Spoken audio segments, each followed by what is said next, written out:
At Riverview Zoo, the crowds laughed at the old gorilla, slammed fists against the glass, threw insults like stones. Samson never moved, never fought back, until one careless moment, when a child slipped into his world. In front of a screaming crowd, the beast everyone mocked rose to his full, terrifying height and took the boy with him. But what they saw next wasn't rage. It was something far more human. And when the world demanded blood, Samson gave them a lesson they would never forget. The Riverview City Zoo buzzed with the weekend rush. Shrieking kids, impatient parents, the sticky scent of cotton candy and hot asphalt filling the air. At the heart of the chaos stood the Gorilla Sanctuary, a towering glass dome streaked with sunlight and fingerprints. Inside, Samson, the old silverback, sat hunched near the reinforced glass, unmoving, his massive arms resting across scarred knees. To most visitors, Samson was just a living prop, a remnant of some bygone era before sleek touchscreen exhibits and virtual safaris took over. His fur, once thick and rich, had dulled to patchy gray. Long-heeled scars marred his back and shoulders, ugly memories of his early life in brutal traveling shows before the zoo rescued him for public display. And for Tyler Briggs, 17, cocky and restless, Samson was the perfect target. Tyler swaggered up to the glass, his backward baseball cap casting a shadow over his narrow, sharp face. He dragged 3 friends behind him, kids too bored, too hungry for attention to think twice. The second Tyler started pounding on the glass, the others howled with laughter. "Come on, big guy," Tyler jeered, banging harder with both fists. "Do something.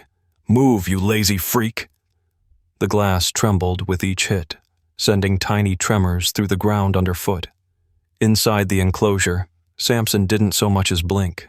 His deep-set black eyes followed Tyler's movements with chilling patience, the way a mountain might watch a raindrop slide down its side.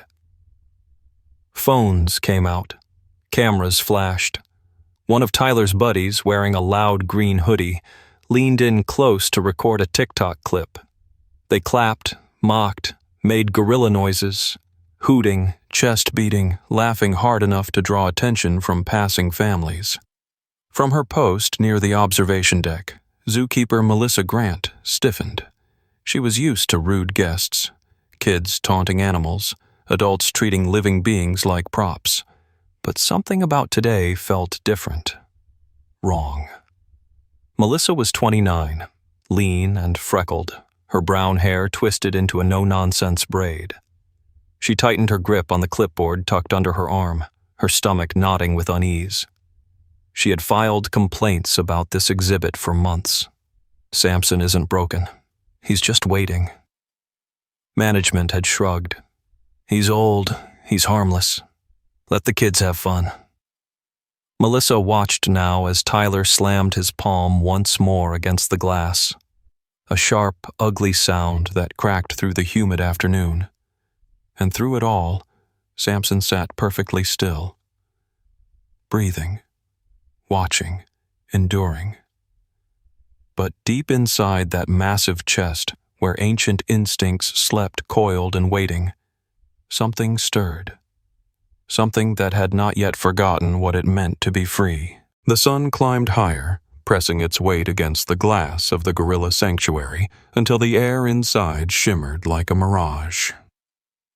Sweat clung to Melissa Grant's neck as she moved through the crowd, radio clipped to her belt, hissing occasional bursts of static. Every instinct in her body screamed that something was wrong. Near the sanctuary's edge, the mood had shifted. What had started as childish taunting was now an ugly kind of ritual.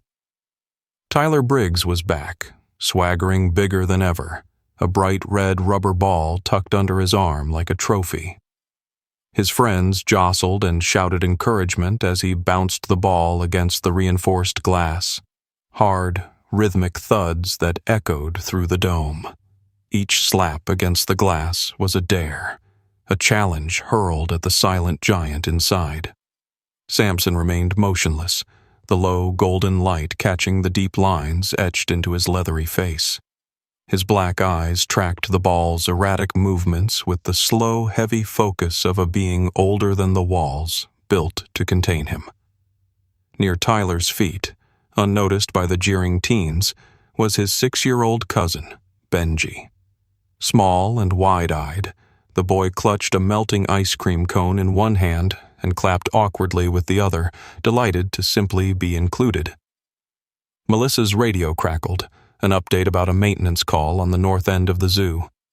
She reached instinctively for it, her attention splitting for a crucial second.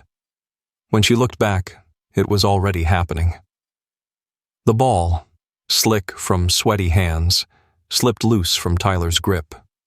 It bounced once, twice, rolled lazily toward the staff-only gate just off to the side of the enclosure viewing area, a gate propped open a few inches by a careless janitor's bucket.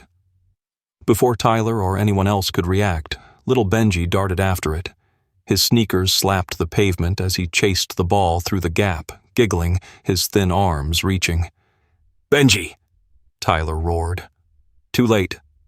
Melissa's clipboard clattered to the concrete as she broke into a sprint, shoving through startled visitors. Her heart thundered in her ears. Beyond the open gate, past a narrow staff corridor slick with grime and forgotten, lay the secondary barrier, a simple service door leading directly into Samson's secondary holding area. The door had been left ajar, wide enough for a ball, wide enough for a boy. And Samson, who had not moved all day, rose like an ancient storm uncoiling from the earth.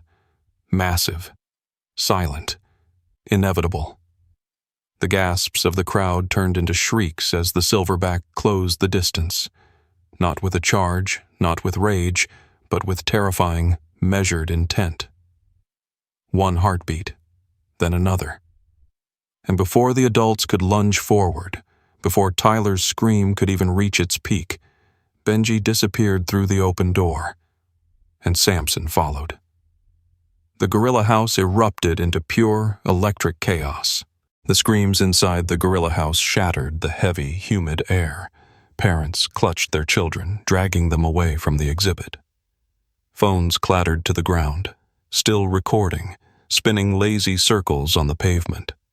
Melissa dodged a panicked mother as she fought her way toward the staff gate, lungs burning, mind racing. Through the thick viewing glass, a terrible scene unfolded. But it wasn't the carnage everyone had expected. Samson wasn't mauling the boy. He wasn't roaring, chest beating, or baring his teeth in savage rage. He was studying Benji. The boy sat frozen on the cold concrete of the service corridor, his wide brown eyes locked onto the massive creature towering over him. The red ball rested beside him, forgotten. Samson's massive head tilted slightly, his deep, liquid black eyes narrowing, not in anger, but in something far more unsettling. Recognition. Curiosity. Slowly, impossibly gently, the old gorilla lowered himself onto one massive knuckle. His breathing was slow and even, the sound of it like the rustle of wind through dry leaves. One massive hand, thick fingers as broad as fence posts, reached out with infinite care. The boy didn't cry, didn't flinch. Benji reached back.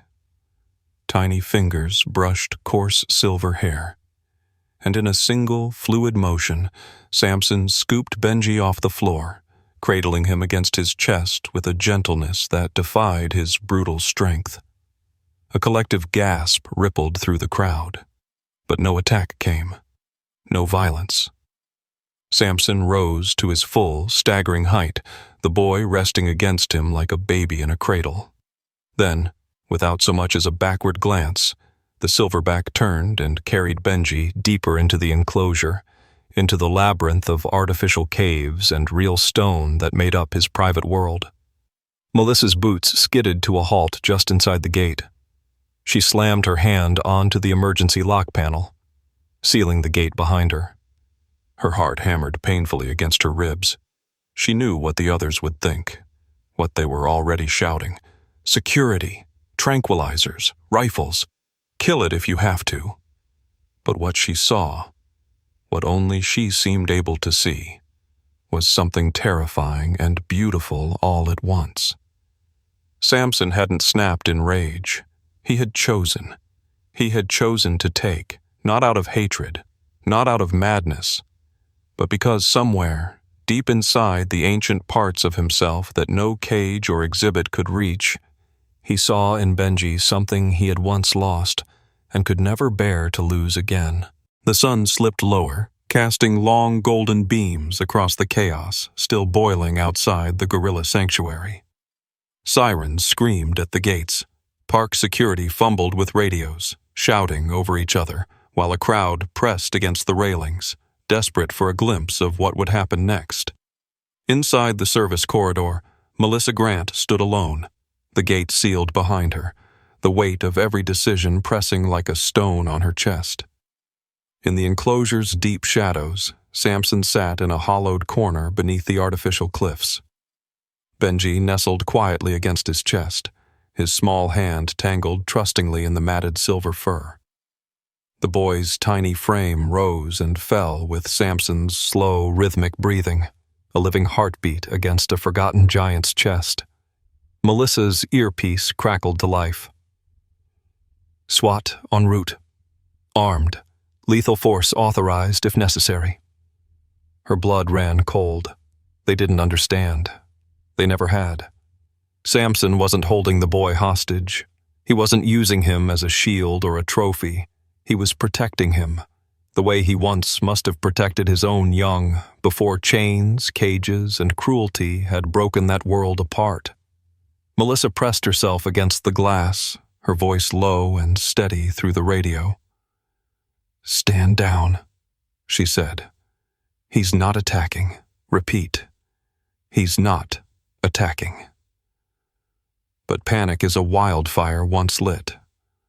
By the time the SWAT team stormed in, tactical vests gleaming, dart guns raised high, the crowd outside was chanting, "Save the boy! Shoot the gorilla!" The command was given. The triggers were pulled. 3 heavy tranquilizer darts sank deep into Samson's broad shoulder. The old silverback let out a low, wounded grunt. Not of anger, but of deep, bone-deep exhaustion.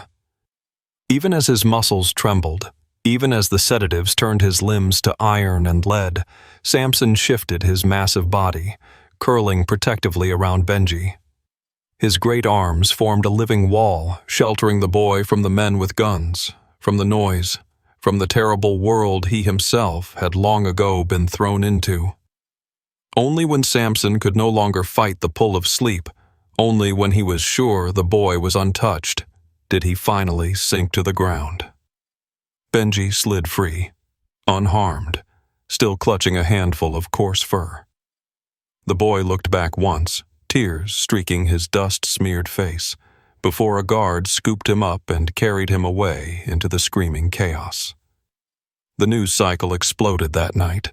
Footage of Tyler Briggs hammering the glass, footage of the ball rolling, footage of the gate left swinging wide. Tyler's face was plastered across every screen, every feed. The once smirking teen was now the face of reckless cruelty. Memes called him the boy who woke the giant. Petitions demanded charges. Sponsors pulled out. The Riverview Zoo, once proud, once booming, collapsed under public fury. Lawsuits, protests, investigations. Melissa, standing alone at the now silent gorilla house, refused every interview. She knew the truth didn't need words. It lived in the memory of a scarred old warrior cradling a child against his broken body, protecting something pure in a world that had tried so hard to teach him only to hate. Samson never woke again, but in death, he became more than an exhibit. He became a reckoning, and for the first time, the world was forced to ask itself, who was the real animal after all?